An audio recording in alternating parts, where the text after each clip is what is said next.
First thing I did was line up the fabric as best as I can on the fold. I spent so much time doing this because I wanted to make sure that the lines were going to go straight down and they weren't going to be slanted. Okay, so after lining up the fabric on the fold, I just cut it out where the shoulders are, and then I just cut straight down to the length that I wanted to use for the dress. And of course you can cut it a little shorter later, but you can't extend it, so make sure you definitely overestimate your length. Also, I made sure to cut 2 identical pieces for a front and back bodice. Okay, so here's where I'm going to be matching the right sides together so that I can actually cut out the shape that I want. So this part here is where I'm going to be measuring out my waist and my hips divided by 2. Now, honestly, this part seems super pointless to me because you'll see why. And this is not a fabric pen. It is a pen that I use at work to grade my students' papers. Honestly, I know what you're thinking. You are thinking that I am making up these measurements, and you are probably right. So here I am clearly marking the shape of this dress. I mean, you can't see it, but I am clearly showing that there's a curve in the dress. So can someone explain to me why I decided to cut straight up instead of the curve that I marked earlier? Well, the damage is already done.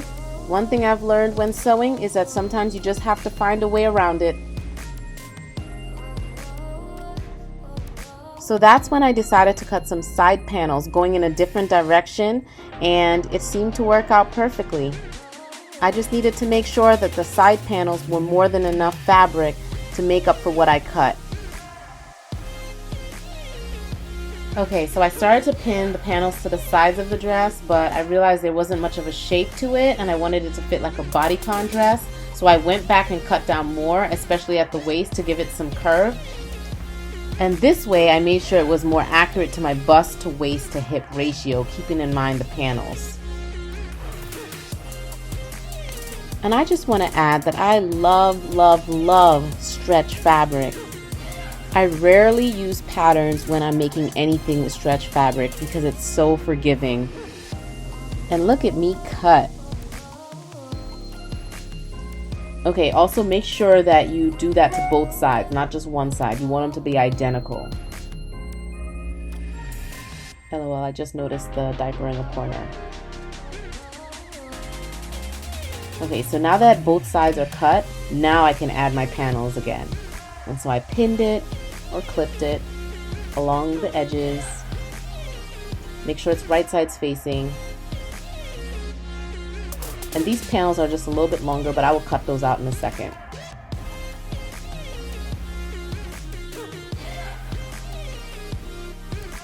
Alright, so I'll continue pinning. I pinned the other side.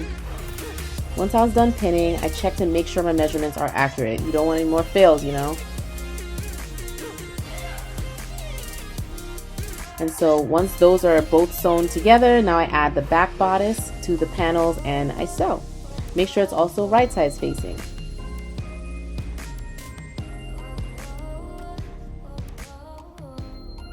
Clip, clip, clip.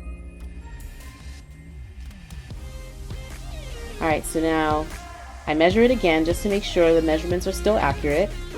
And they are. So now I pin together the other side and then I sew it, and look at it. It is already looking amazing.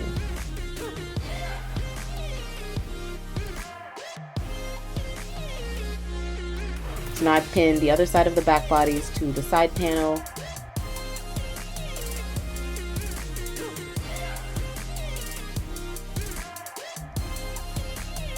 And look, it's already looking like a complete dress. And I also sewed the shoulder seams.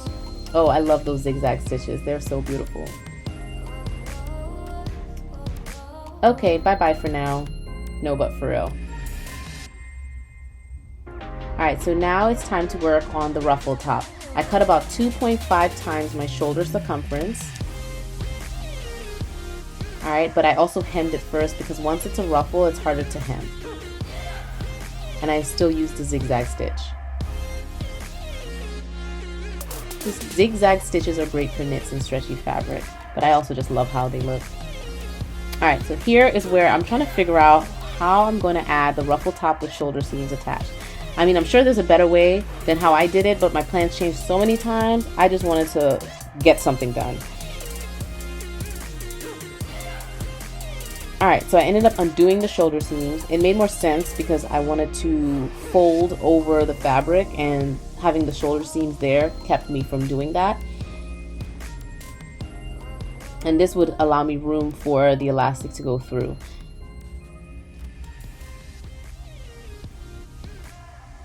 Alright, so I pinned it, or I clipped it.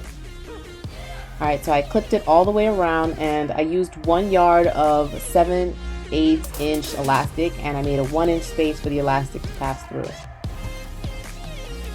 And so once I did that, I made sure I cut the elastic down the shoulder circumference minus about 4 inches so it can still stretch and fit, because you don't want it to be too loose, because if it's too loose it would fall off.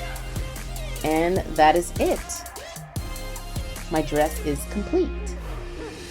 Beautiful. I love stretch fabrics. And then also I hemmed the bottom with a zigzag stitch as well. Snip off any straggling threads, and there it is. It fit perfectly.